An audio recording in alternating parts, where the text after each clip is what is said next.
PGT की तैयारी करने वाले मेरे सभी प्रिय साथियों को मेरा प्यार भरा नमस्कार। आज की वीडियो में हम लोग डिस्कस करेंगे मैथ्यू अर्नोल्ड का एक वर्क जिसका नाम है दी स्कॉलर जिप्सी। अगर हम दी स्कॉलर जिप्सी की बात करते हैं तो इसको लिखा गया 1853 में और इस पोएम में टोटल 25 स्टेंजा है और प्रत्येक स्टेंजा में 10 लाइनें हैं।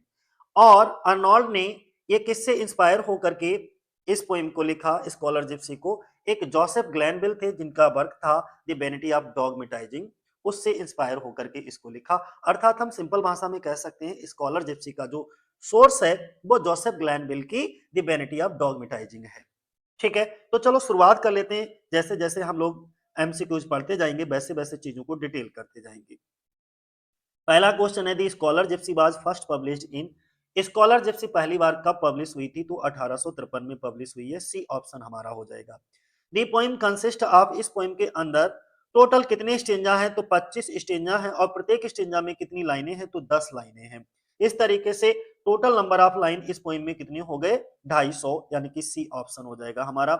अगला, दी source of the story of the scholar gypsy is. जो स्कॉलर जिप्सी है इसका सोर्स आपको बताना है कि स्कॉलर जिप्सी कहानी का सोर्स क्या है। तो हम पहले भी बता चुके हैं द वैनिटी ऑफ डॉगमेटाइजिंग। ये जो वैनिटी ऑफ डॉगमेटाइजिंग है किसके द्वारा? जोसेफ ग्लैनविल के द्वारा लिखी गई है, जो कि 1861 में आई, सॉरी 1661 में आई है, माफ करना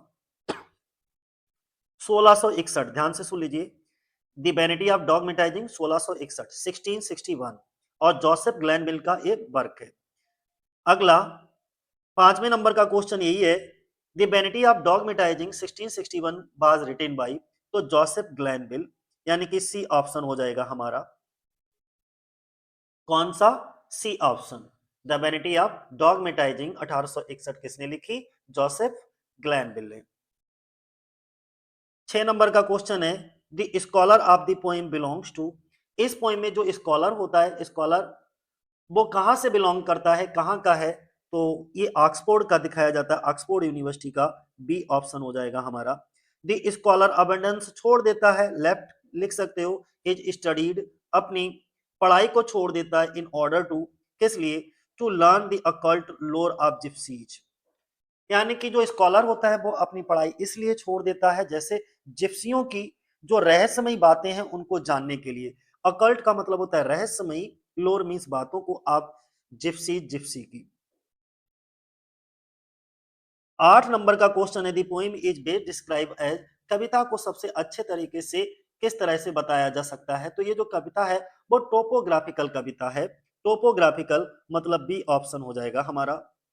अगला, 9 नंबर का क्वेश्चन है, the pastoral element in the poem is reflected through. इस कविता में पास्टोरल एलिमेंट किस तरह से दिखाई देते हैं? तो रूरल ऑक्सफोर्ड लैंडस्केप जो दिखाया जाता है, और जो पास्टोरल होता है उसकी रूरल जो है बैकग्राउंड दिखाया जाता है। तो इस तरीके से हमारा सी ऑप्शन क्या हो जाएगा? सही हो जाएगा, देहाती। अगला, the poem also contains elements of. कविता में कौन कौन से एलिमेंट तत्व शामिल हैं? तो पास्टोरल एलिजी के भी तत्व शामिल हैं, बी। माफ करना। 11 नंबर का क्वेश्चन हमारा है, the scholar is portrayed as a symbol of. Scholar को किसकी निशानी के तौर पर दिखाया गया है? तो हमेशा चलने वाली इंटेलेक्चुअल खोज, है ना, टाइमलेस इंटेलेक्चुअल क्वेस्ट को दिखाया गया है। बी ऑप्शन हो जाएगा हमारा। अगला क्वेश्चन है 12 नंबर का, देखो क्या बोला गया है। बोला गया Arnold's attitude toward modern life in the poem. तो कविता में मॉडर्न जीवन के प्रति मैथ्यू अर्नोल्ड का नजरिया कैसा दिखाया गया है? तो उनका जो नजरिया दिखाया जाता है वो कैसा? क्रिटिकल एंड पेसिमिस्टिक दिखाया जाता है। डी ऑप्शन हो जाएगा। ठीक है, क्रिटिकल एंड पेसिमिस्टिक मतलब निराशावादी। 12 नंबर ये हो गया, 11 का, ठीक। The scholar is portrayed as timeless, ठीक है। अगला 13 नंबर का क्वेश्चन देखो क्या कहा गया है। बोला गया the phrase strange disease of modern life suggest. Modern life की अजीब बीमारी, यानी कि strange disease of modern life, ये जो कहावत है वो क्या बताती है? वो बताती है नैतिक और आध्यात्मिक आध्यात्मिक अशांति को, मॉरल एंड स्पिरिचुअल अरेस्ट को बताती है। ये ध्यान बनाए रखना, बी ऑप्शन। अगला 14 नंबर का क्वेश्चन है, sick hurry in the poem refer to. ठीक है, अब सिख हरी का मतलब होता है कोई भी व्यक्ति जल्दी बीमार हो जाए।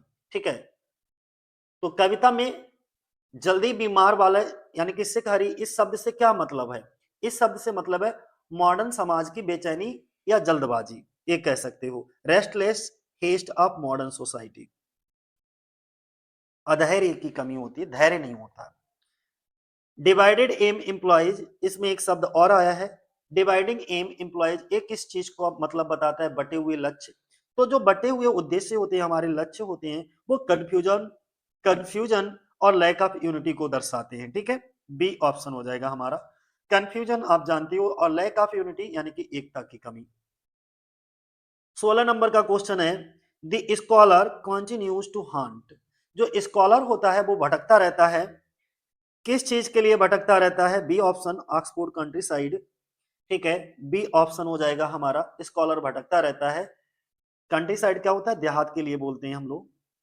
दी poem is set primarily in, 17 number का क्वेश्चन देख लो क्या बोला गया है कि कविता मुख्य रूप से कहां सेट की गई, अर्थात इस कविता की सेटिंग कहां है? तो सी ऑप्शन हो जाएगा, एक देहाती नजारा दिखाया जाता है द पोस्टोरल लैंडस्केप में, सी ऑप्शन। दी पोइट एड्रेसेस, पोइट एड्रेस करता है, किसको एड्रेसेस करता है? कभी संबोधित करता है। तो एक गुमनाम चरवाहा होता है उसके लिए, अननेम्ड शेफर्ड के लिए, बी ऑप्शन हो जाएगा हमारा। The scholar belongs to which country, ये जो, सॉरी कंट्री नहीं सेंचुरी, कभी कभी बोलने में मिस्टेक हो जाता है एक्चुअली, तो उसके लिए थोड़ा बहुत आप इग्नोर कर दीजिए। ठीक है, क्या है? The scholar belongs to which century, जो स्कॉलर होता है वो कौन सी सेंचुरी का है, यानी कि कौन सी सदी से बिलोंग करता है? तो वो 17 सेंचुरी से बिलोंग करता है इस पोइम के अंदर। The poem reflects Arnold dissatisfaction with, बोला गया है कि कविता में अर्नोल्ड की डिससेटिस्फैक्शन का मतलब यहाँ पे नाराजगी से है, असंतुष्टि से है। तो कविता में अर्नोल्ड की नाराजगी दिखती है, क्या? उसका अपना युग यानी कि हिज ओन एज, अपने खुद की एज से ही नाराजगी दिखती है। 21 नंबर का क्वेश्चन है, the Rome the Roma people यानी कि Rome people in the poem are described as, कविता में रोमा लोगों को किस तरह दिखाया गया है? तो खाना बदोश जिप्सी के रूप में दिखाया गया है, यानी कि नोमोडिक जिप्सीज। तो रोमा पीपल कैसे दिखाए गए हैं? नोमोडिक जिप्सीज, बहुत इंपॉर्टेंट है। इन्हीं के रहस्यों को जानने के लिए स्कॉलर जाता है, ठीक है, इन्हीं के विचारों को समझने के लिए।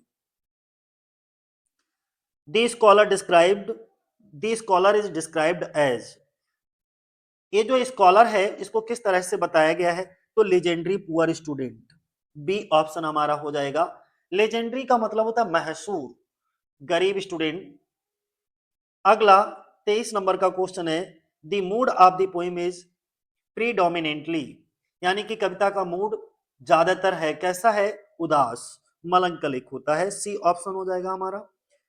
24 नंबर का क्वेश्चन है हमारा, the poem presents a contrast between, बोला गया है कविता किनके बीच का अंतर दिखाती है? तो कविता जो है वो ancient simplicity and modern complexity, इसका बीच का अंतर दिखाती है, बी ऑप्शन हो जाएगा, यानी कि पुरानी सादगी और आज के मुश्किल के बीच अंतर दिखाती है। अगला क्वेश्चन है हमारा, the structure of the poem reflect, इस पोएम के अंदर जो स्ट्रक्चर दिखता है वो कैसा दिखता है? Regular stanzaic pattern, C option हो जाएगा हमारा। और 26 नंबर का क्वेश्चन है, the scholar's quest can be interpreted as a search for, scholar की खोज को किस तरह समझा जा सकता है?